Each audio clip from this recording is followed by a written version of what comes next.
Silver to the moon, and I'm not kidding. It's not what you think as we discuss the trajectory of silver's price to $40 an ounce. I'm going to be talking about a metric that not a lot of people are discussing in this community as we explore.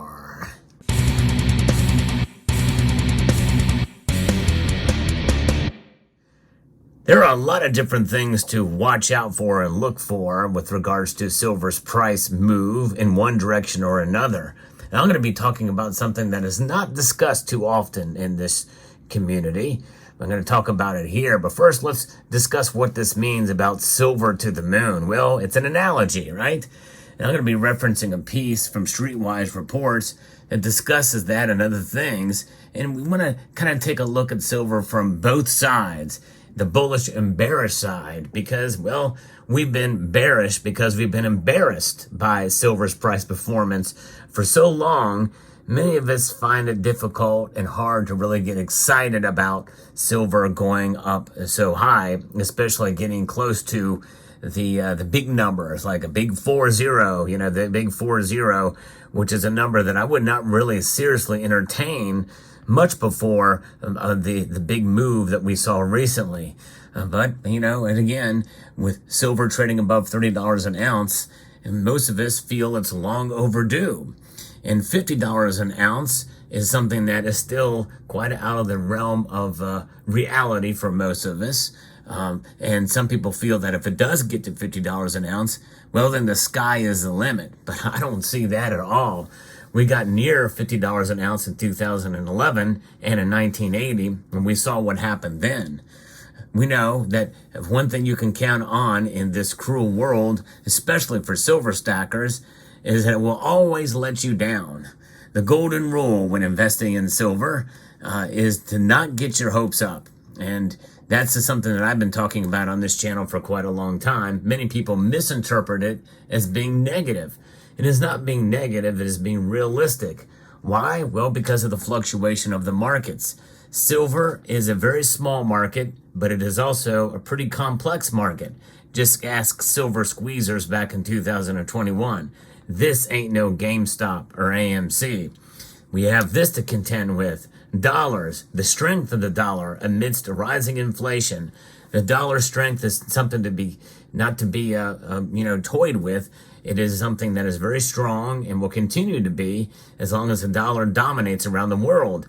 And it's not stopping anytime soon. It's slowing down, but only slightly.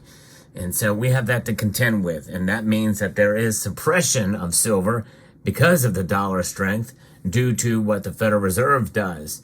A lot of us don't like that, for sure, but that is just the reality.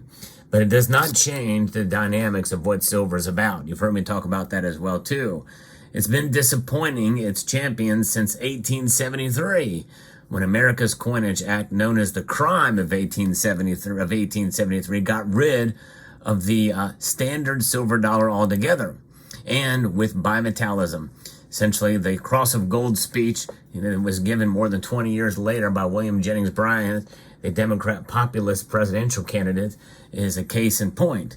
Silver's currently so overbought, and there's so much excitement about it, perhaps we should short silver now, considering what we've been seeing here. Beware the RSI. And that is it. The RSI is what we're talking about here. And what is the RSI? It is the Relative Strength Index.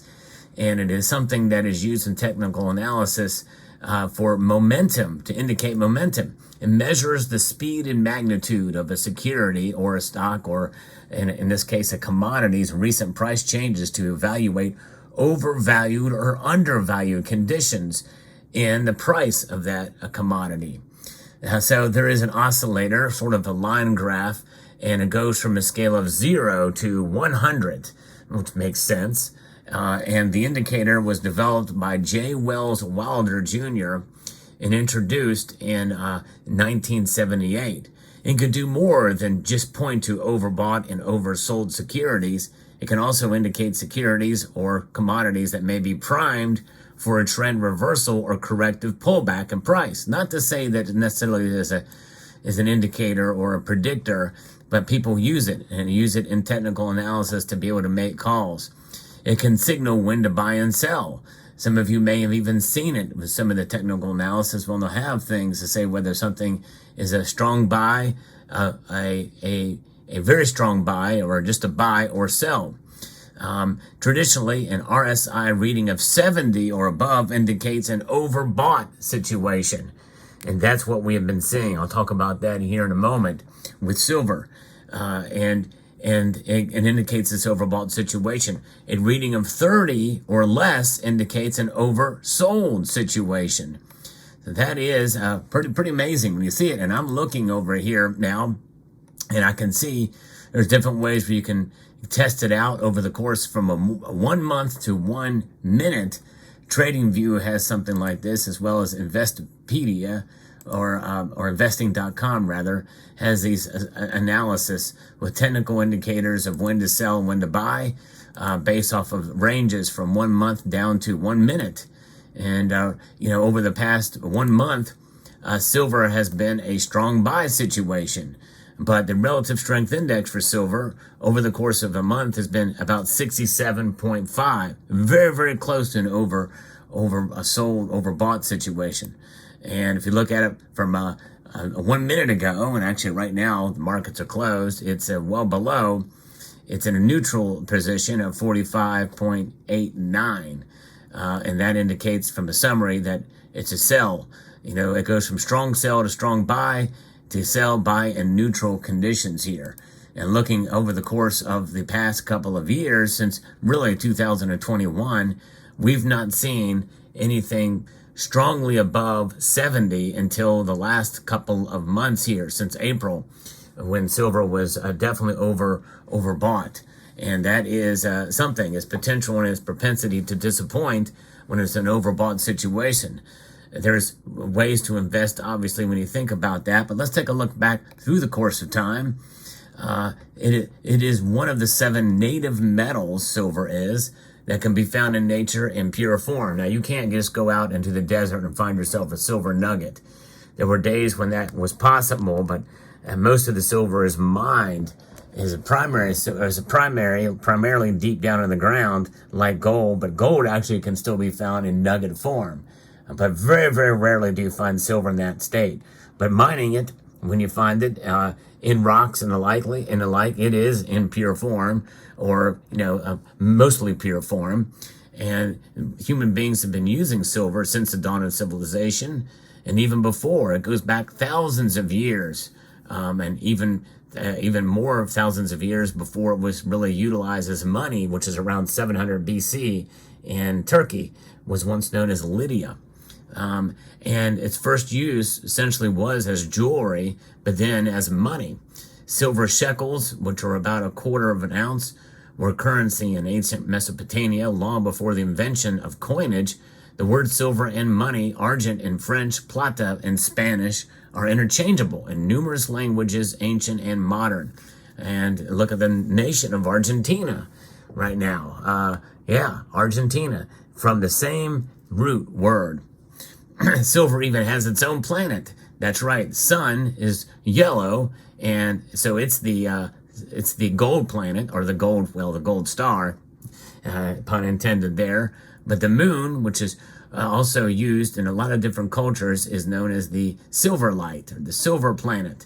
Represents illumination, and it's a reflection of the sun, by the way. So it's amazing. Gold is the planet, or the star, the sun, emits the yellow light, or it's yellow, and the moon reflects that light, and it's typically a white metal or white light.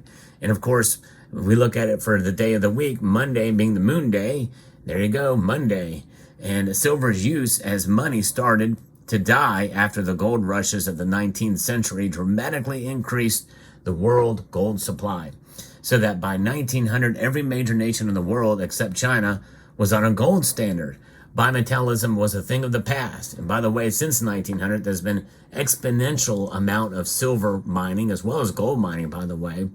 It's been pretty amazing thing to see. With silver no longer being used as currency, demand for it fell. Despite the fact that it probably has more applications than any other metal, the price has mostly struggled ever since. And there's roughly 15 times as much silver in the Earth's crust as there is gold. And by the way, that's something separate than the actual mining ratio, which is much narrower. There's between 7 and 9 ounces of silver for every ounce of gold mined in the Earth's crust. And this historic ratio between the two has always been in that 12 to 18 area. In other words, 15 silver coins would get you 1 gold coin of the same weight. However, so undervalued has silver become that over the last 5 years, that ratio has averaged between 80 to 90. And of course, now it's just below 77. But we did see it go as high as 125. And so it's been pretty remarkable to see. The perennial disappointment of the silver price every now and then, it moonshots and returns to its rightful place in the sky, as some people feel anyway, and went from below $5 an ounce in 1978 to $50 an ounce in 1980 in nominal dollars. And then there was a 20 years after was essentially very disappointing. And then it went below $8 in 2008 to $50 an ounce in 2011 in nominal dollars. And then followed another 13 years of disappointment. But those moonshots were very brief. You had literally a couple of days to get out of the markets if you wanted to sell at that point in time, at the high. Now we're essentially midway through what is some people feel could be another moonshot. But what does that mean? Well, I think we got to be realistic here. We got to think about $40 an ounce. And with the RSI really kind of plaguing us here, making 2 big dips above 70, it's going to be a struggle, I think, to get to $40 an ounce. I think they have a couple of psychological numbers we got to reach first, like $35 or even $32, and maintain that for a while. It'll be very interesting to see what happens. And then you have the pullbacks that you're going to have to reach. And I think the RSI might be one indicator that we should look out for on its pathway to $40. But I don't think it's going to happen. And I think that might be a good thing. If we can see it slow and steady reach to $40 by maybe the end of next year, I think that actually would be much better than it reaching $40 in the next couple of months and then crashing back down to $30 or $28 or $27 an ounce, which is quite a possibility, especially considering the disappointments we've seen in the past. So, and this piece talks about the gold to silver ratio, but the problem is the natural ratios of gold and silver in the crust, gold and silver that's mined, that ratio, and the amount of above ground silver to the amount of above ground gold, none of those matter. It really matters about what it trades at. What is the psychology of the markets? What are the indicators? Is it overbought? Is it oversold? All those kind of factors come into play. What is the strength of the dollar? What does the economic situation look like? What about geopolitics? All of those things play a bigger role. But the RSI can give some indicators as where market sentiment is to make decisions and to maybe even steer price discovery or price action or price movement.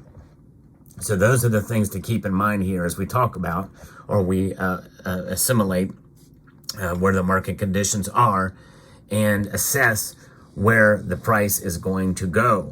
So there you have it. I hope you found this information informative and insightful. If you did, I hope you will consider subscribing to the channel if you haven't done so already. I do like to talk about precious metals and what drives the price. This is one of those times. So I'd like to extend a multitude of gratitude to each and every one of you for taking the time to watch and to encourage you to please rate, share, comment, and subscribe.